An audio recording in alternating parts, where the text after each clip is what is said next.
Saber, entender, compreender, conhecer, descobrir, ouvir. Bandeirantes acontece. O ministro Luiz Roberto Barroso, que sempre vai muito além da condição de ministro, né? Ele sempre se enxerga como um apologista, como um ideólogo, como alguém que apresenta ideias ao mundo. E, no entanto, sempre que faz isso, não deixa de ser ministro. Ele está falando como ministro do Supremo Tribunal Federal.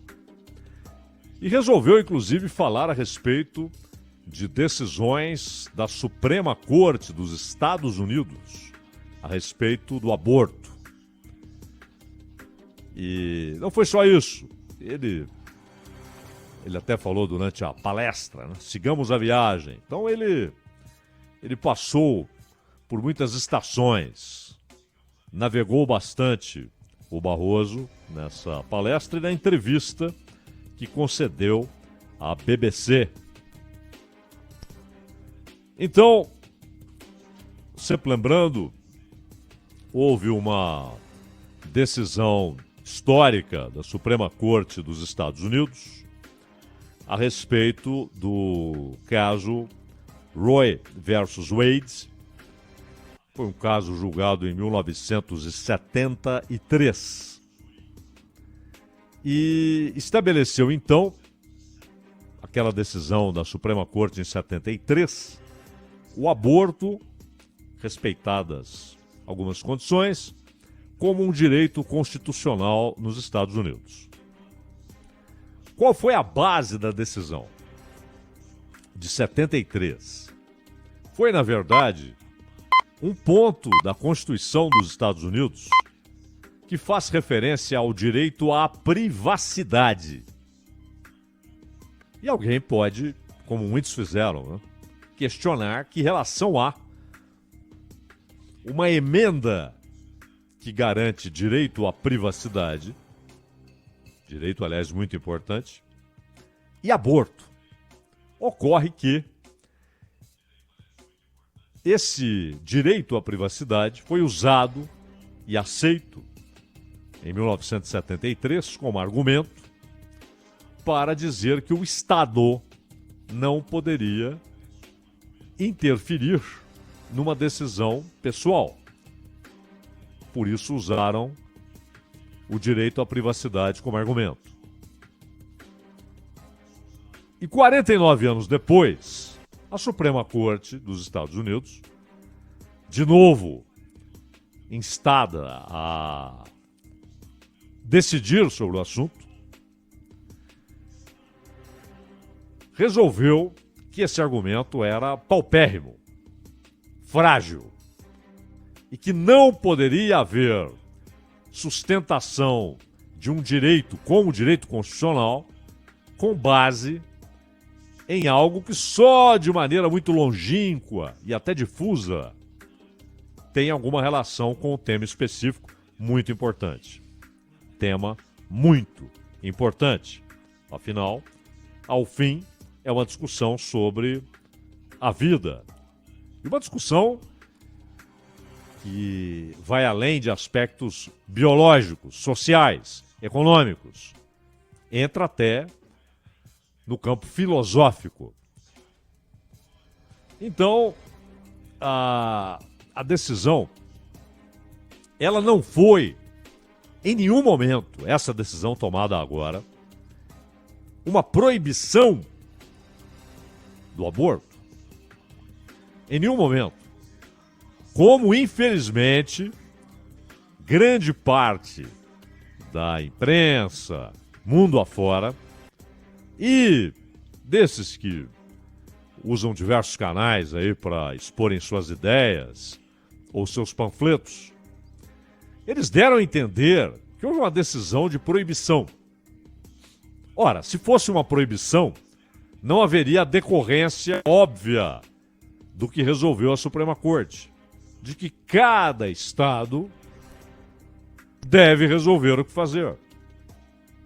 Cada estado deve decidir. e que a decisão tem de ser dos políticos. Por quê? Porque eles receberam votos para que tomem tais decisões, não o judiciário. É a mesma coisa que a Suprema Corte decidiu, mais de uma vez, a respeito da pena de morte, que é um assunto que, muitas vezes, por caminhos diversos, não pode ser pelo mesmo caminho, senão já é uma decisão tomada, mas por caminhos diversos chega à Suprema Corte. E o que eles decidem? Que a pena de morte não está proibida na Constituição Federal e nem imposta. A Constituição não determina que haja em todos os estados pena de morte. Não, ela não determina. Mas ela não proíbe a pena de morte. Como essa pena capital não fere a Constituição, porque ela não proíbe, mas também não há na Constituição Federal a ordem para que essa pena seja observada como possível em todos os estados, o que decidiu a Suprema Corte todas as vezes que lidou com o assunto. Cada estado decide. Por isso, em alguns estados, há pena de morte, em outros não. E passa a valer, pela decisão da Suprema Corte, o mesmo princípio para o aborto. Ou seja,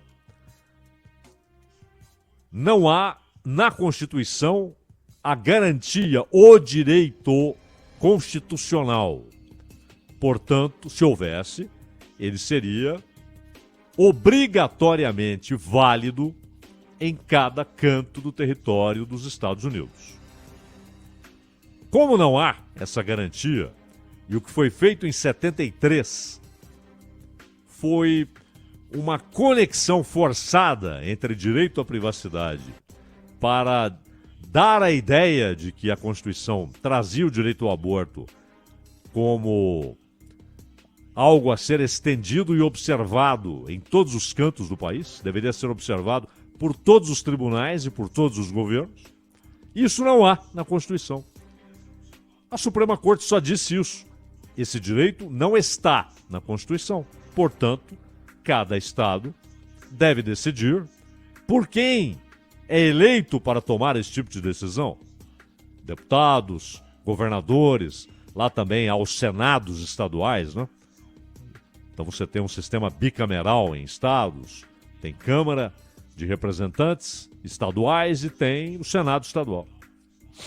Então a decisão cabe a esse povo, aos eleitos, aos escolhidos, aos que representam o povo, e não ao judiciário. Foi essa a decisão da Suprema Corte. Mas Barroso não gosta da decisão.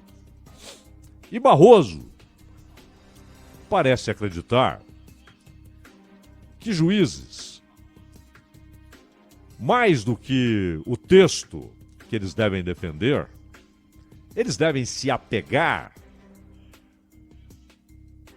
ao que é certo. Mas espera aí. O que é o certo nesse caso? Barroso não tem dúvida. É o que ele pensa. E aqui ele pode até alterar a ordem dos fatores. Se é o que ele pensa, está certo. Afinal, ele é o ministro que já propôs guiar o Brasil em direção à verdade.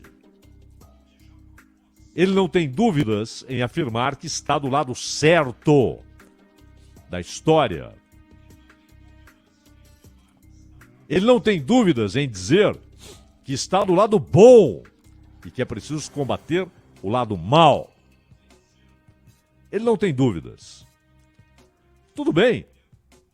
O Barroso, como qualquer um de nós, tem o incontestável direito de ter a sua opinião ou de não ter. Esses temas, muitas vezes, chegam até as pessoas e muitas vezes a reação delas é: eu não sei. Eu não sei dizer, eu não consigo ter uma convicção de que é isso ou é aquilo. Ele tem, é um direito. Se não tivesse, seria um direito. Mas o Barroso,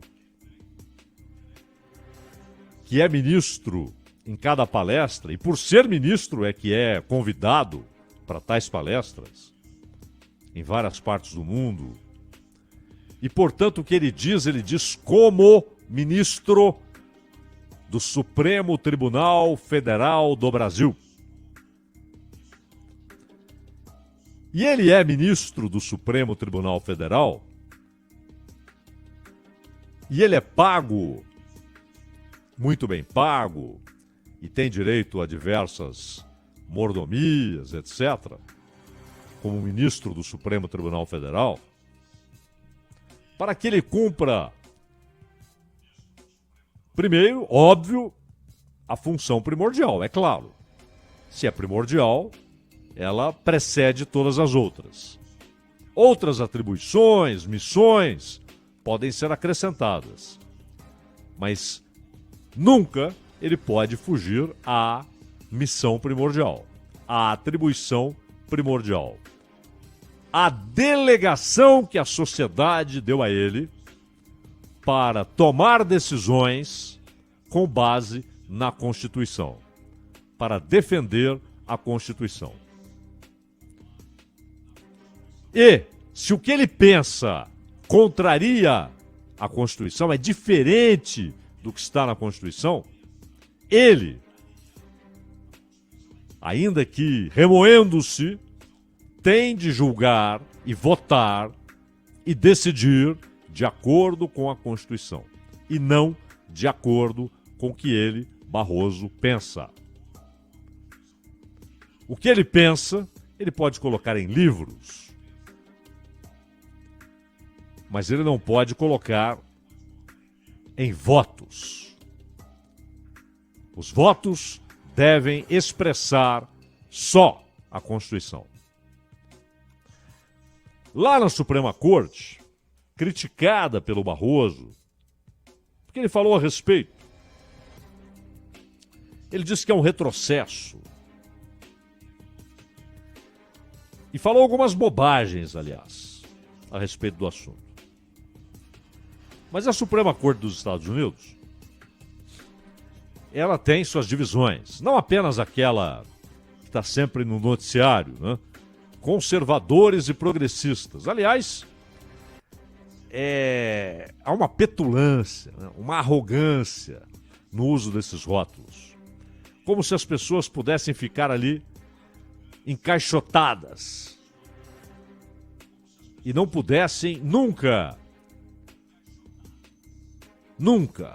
abandonar aquele caixote. Ali, 6 conservadores e 3 progressistas. Bom, conservador é o que quer conservar. O que eles querem conservar? Por que são chamados de conservadores? Os progressistas querem o quê? Progredir em direção ao quê? Por que eles são rotulados de progressistas?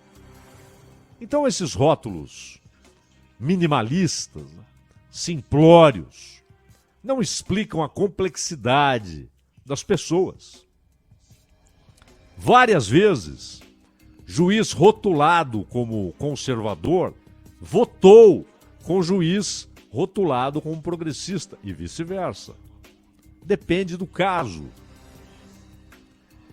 E a maioria lá, isso é muito interessante, porque esse debate também existe no Brasil, a maioria dos juízes lá da Suprema Corte, felizmente a maioria pensa assim, a maioria diz o seguinte: o texto da Constituição não é para ficar sendo adaptado.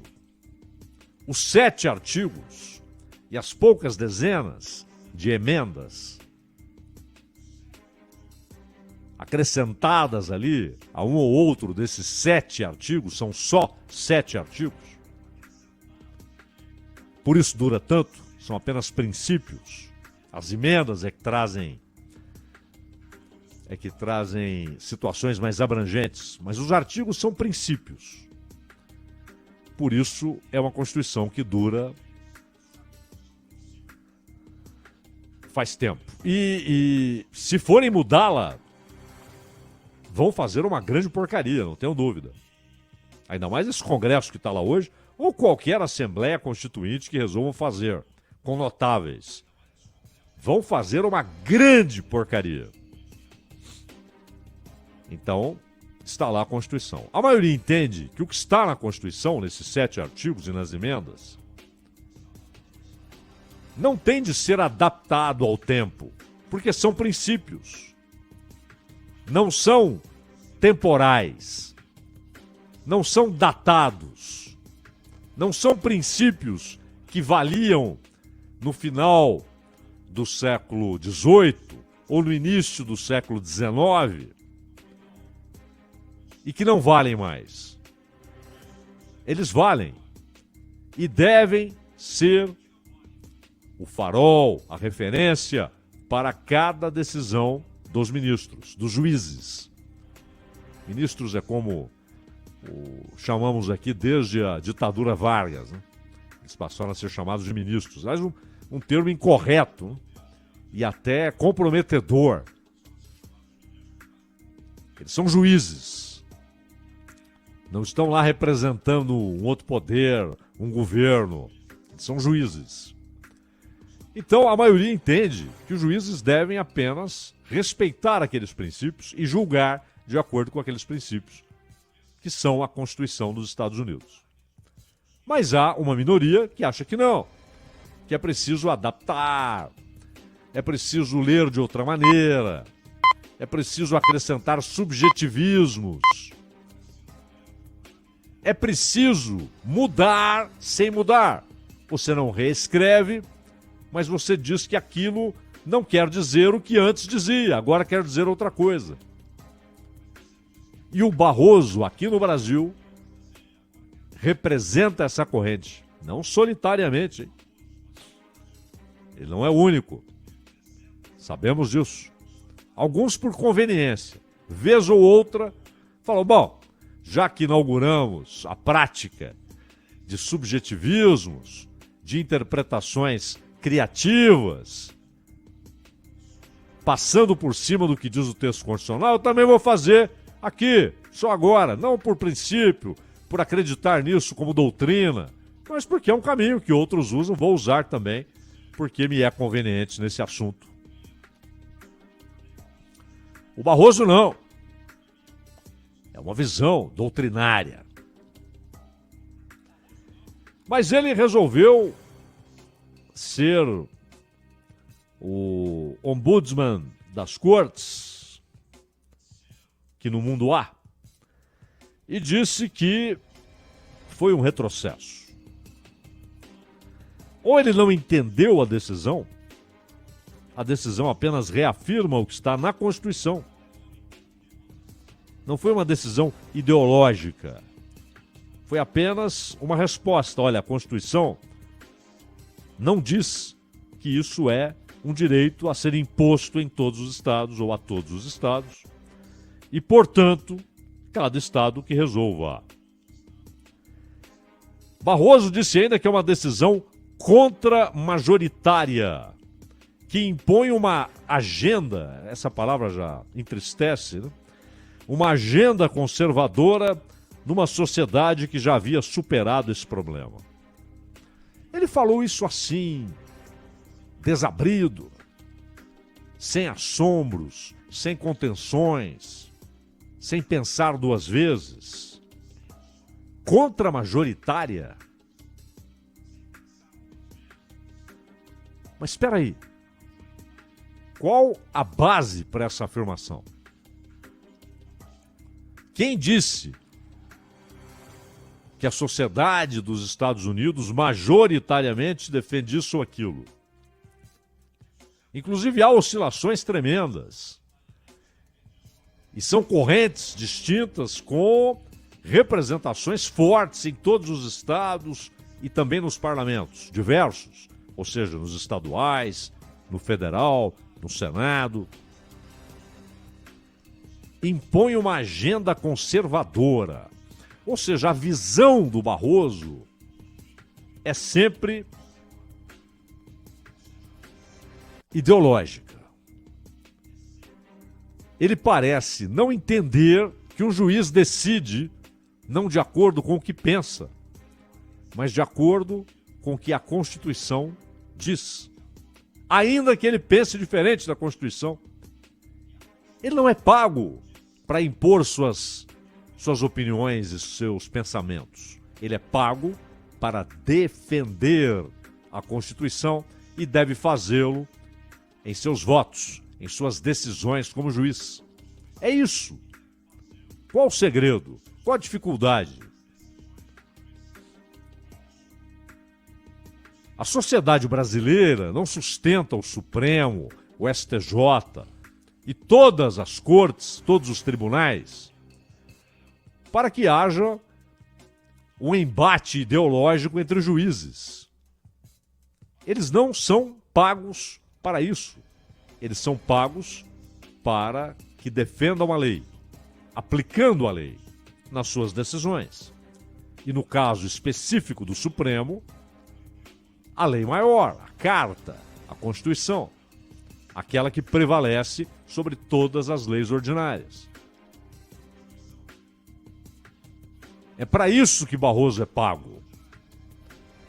E não para impor, vamos usar de novo a triste palavra que ele gosta, não para impor agendas. E as dele ele chamaria de progressistas. E que nos Estados Unidos, disse ele, uma decisão contra-majoritária. Se alguém fala isso num outro assunto aqui, sem a base, como o Barroso falou, sem base, ele diria: esse é um divulgador de notícias falsas.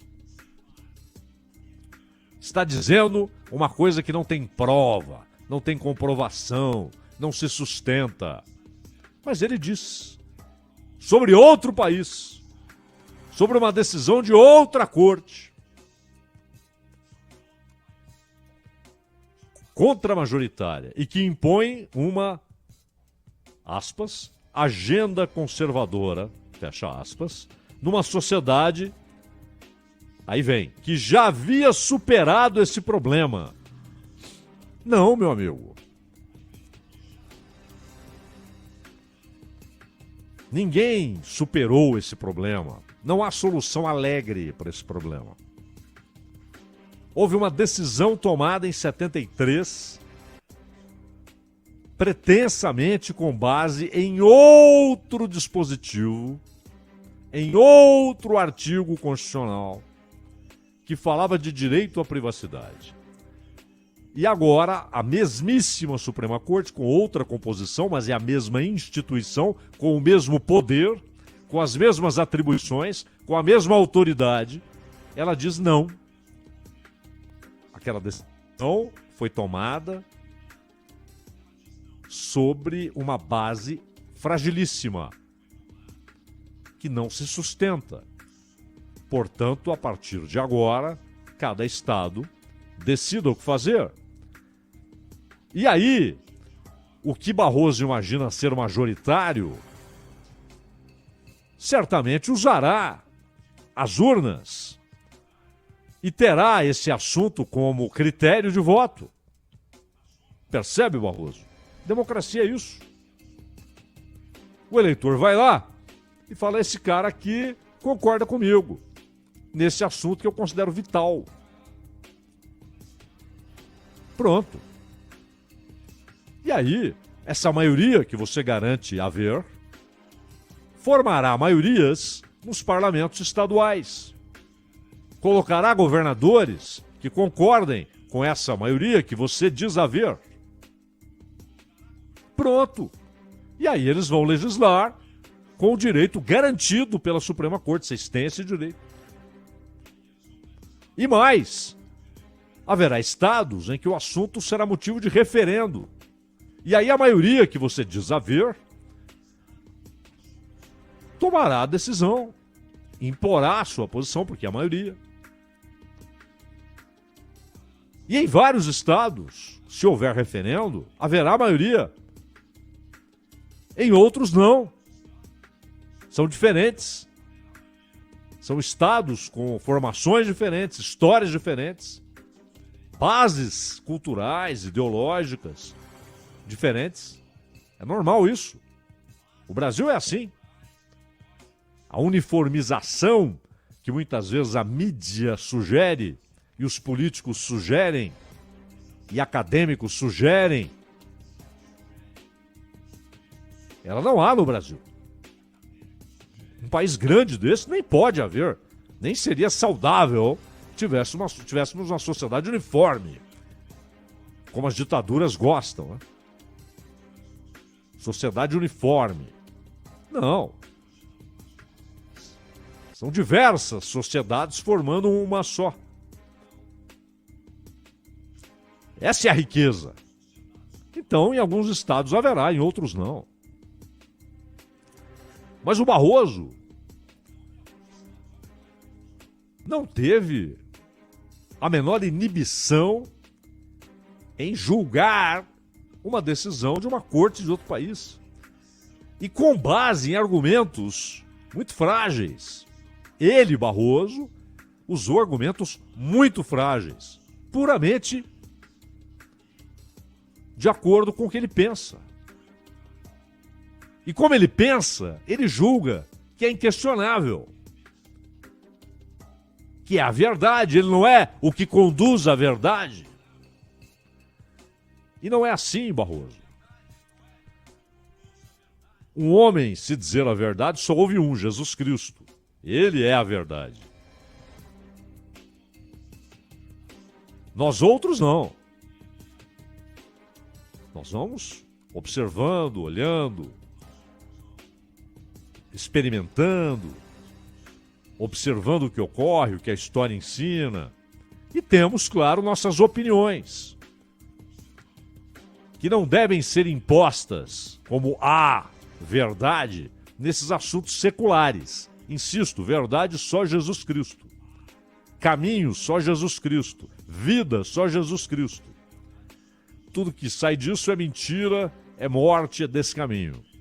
Nenhum de nós pode se arvorar a dizer que está levando a sociedade em direção à verdade. E menos ainda exercer uma função pública com base nessa premissa pessoal.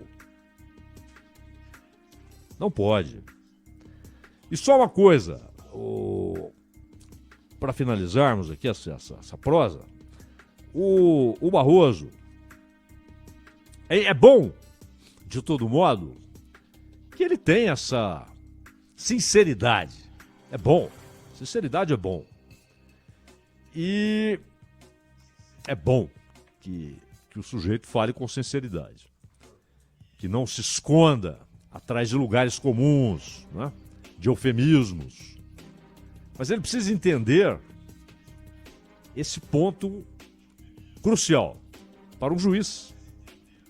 Ele não está lá para defender uma linha de pensamento. Ele está lá para decidir de acordo com a lei.